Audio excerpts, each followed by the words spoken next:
Bonjour, je suis Romeo Castellucci et ici j'essaie de dire quelque chose sur le spectacle Bérénice, librement inspiré par Racine.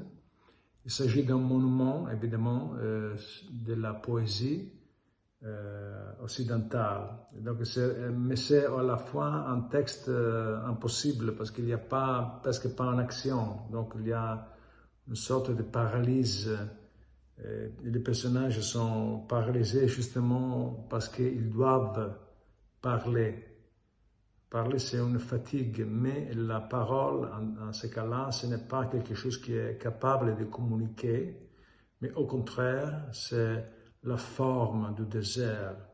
Donc, c'est aussi la condition humaine au rapport au langage entendu comme un combat. Donc, il y a une impossibilité à communiquer. Donc, le personnage, il parle tout le temps, mais il s'éloigne tout le temps. Donc, il s'agit véritablement des îles. Roland Barthes a dit que le langage, c'est chez Racine, en particulier Bérénice, c'est une sorte de brouillard dans lequel les personnages sont perdus. Donc, il fallait, pour un texte impossible, un travail de construction à faire avec une artiste gigantesque comme Isabelle Huppert, qui est une artiste assez radicale et extraordinaire.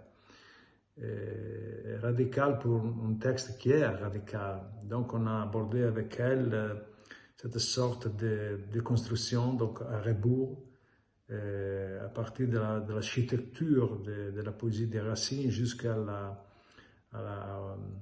au chaos de la parole, jusqu'à la phasie finale, jusqu'à la source du souffle. Donc le langage, ça devient voix, ça devient souffle, ça devient aussi, comment dire, une critique radicale au langage, en tant qu'être vivant.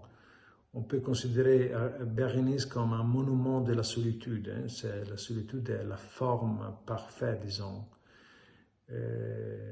La stratégie du personnage, c'est la sortie. Donc, Bérénice, elle cherche à la fin d'assumer la forme de la sortie du plateau, l'abandonner le plateau.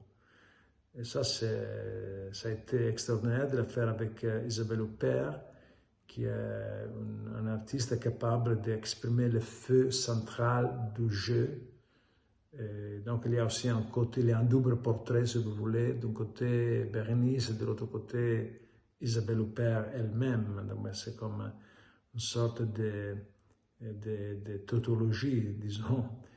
Mais voilà, au-delà de ça, il y a le plaisir de voir cette actrice jouer dans le rôle de Bérénice. Merci à tous.